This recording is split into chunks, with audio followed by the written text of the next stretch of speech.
Francis. Bonjour, Alex. Bon, alors là, à Santé Québec, il y a des cadres.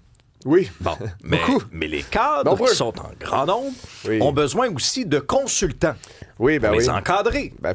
Pour qu'ils consultent. Ben voilà. Y a-tu des employés ou c'est juste des cadres qui encadrent des cadres? 350 employés, non, à Santé Québec? Il y en a des bureaux à Santé Québec. Puis là, on attend des résultats. Puis ça coûte cher, ça, ce monde-là, Francis. Je vous avoue que je viens à vous ce matin avec un peu de découragement.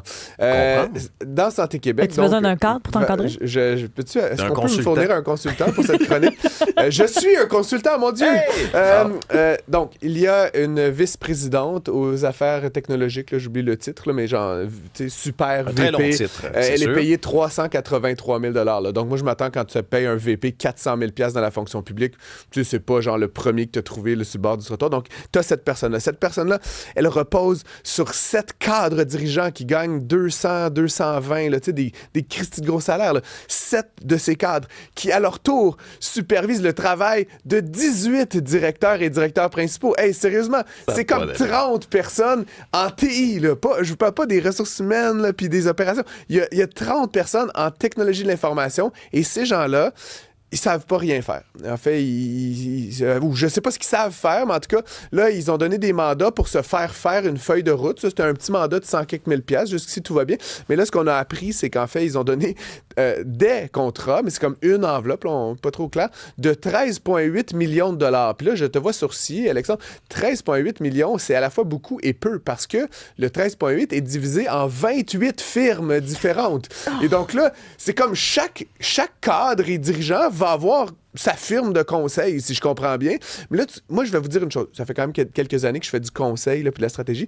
Si tu veux vraiment foutre le bordel, assis 28 consultants rivaux entre eux autour d'une table avec 28 cadres dirigeants, puis tu vas voir comment ça avance pas pantoute ton affaire. Donc, honnêtement, je ne peux pas comprendre la logique derrière le fait de recruter, soi-disant, les meilleurs pour s'asseoir sur des chaises, pour faire, oui, quelque chose qui est absolument nécessaire, qui est de transformer puis de réviser le mode de fonctionnement de la santé au Québec. Et là, de rajouter juste...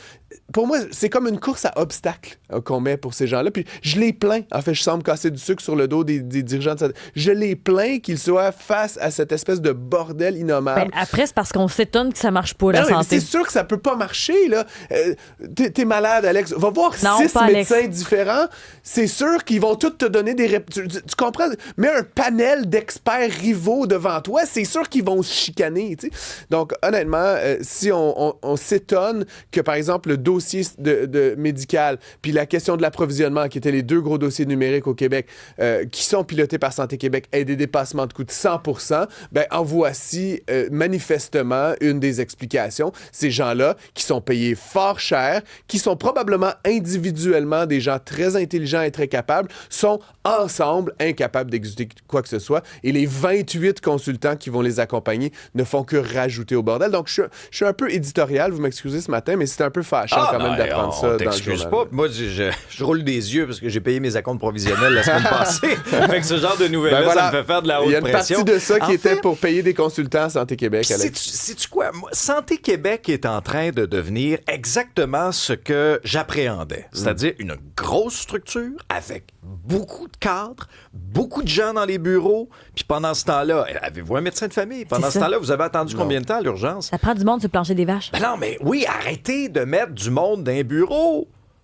Mettez du monde sur le plancher. Ben oui, mais... Puis j'avais de grandes réserves, moi, à tout centraliser ça à quelque part, tu sais, des gens loin du terrain, déconnectés. Je m'explique très mal qu'à partir du moment où tu gagnes, là, tu sais, 350 000 par année, que tu as en plus besoin d'une expertise externe, à grand prix aussi. Là, c'est étonnant, je vais t'avouer que c'est ce qui m'étonne le plus dans tout ça, c'est de payer ces prix-là. Mais c'est encore une fois, ce que tu décris, Alex, très bien, on reproduit en fait exactement les mêmes schémas qui ont lieu partout dans la fonction publique.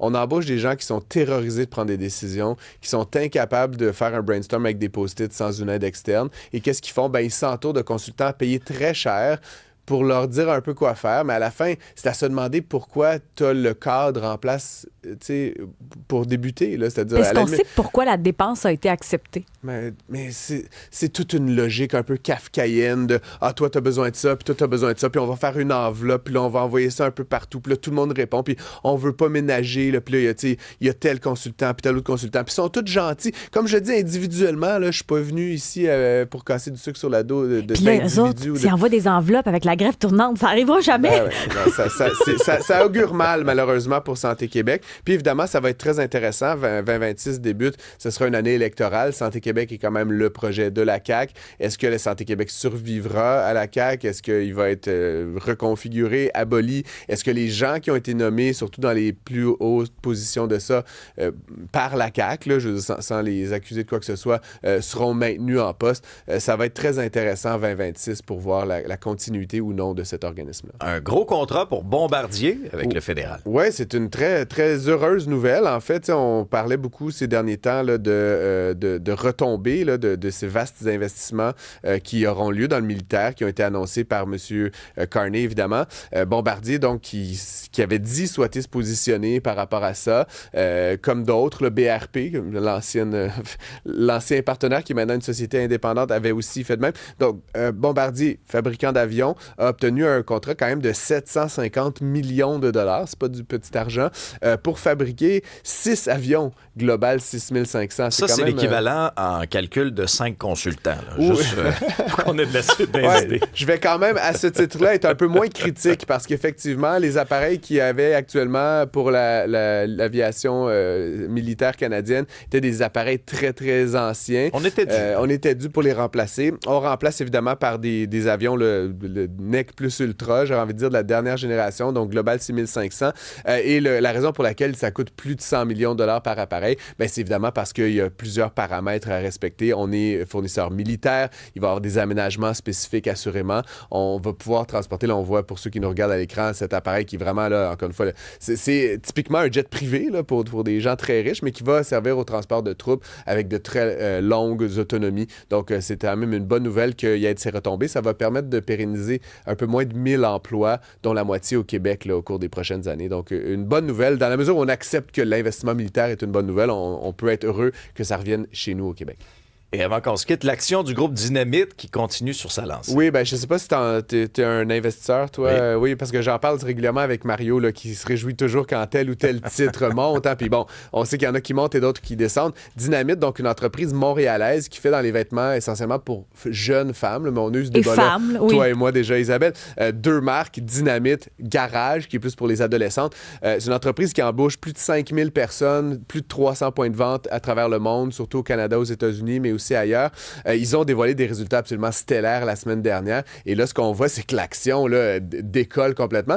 Et je me suis intéressé parce qu'ils ont fait leur entrée en bourse il n'y a pas si longtemps. Puis, déjà, dans le dernier mois, l'action a pris 20%, ce qui est quand même exceptionnel en un mois. Mais je suis retracé un peu plus loin. Depuis le début de l'année, l'action a pris 304%. Donc, si vous aviez 10 $ d'action, elle valent aujourd'hui 40 $. Donc, c'est vraiment une entreprise absolument extraordinaire, basée à Montréal, paye ses impôts ici au Québec.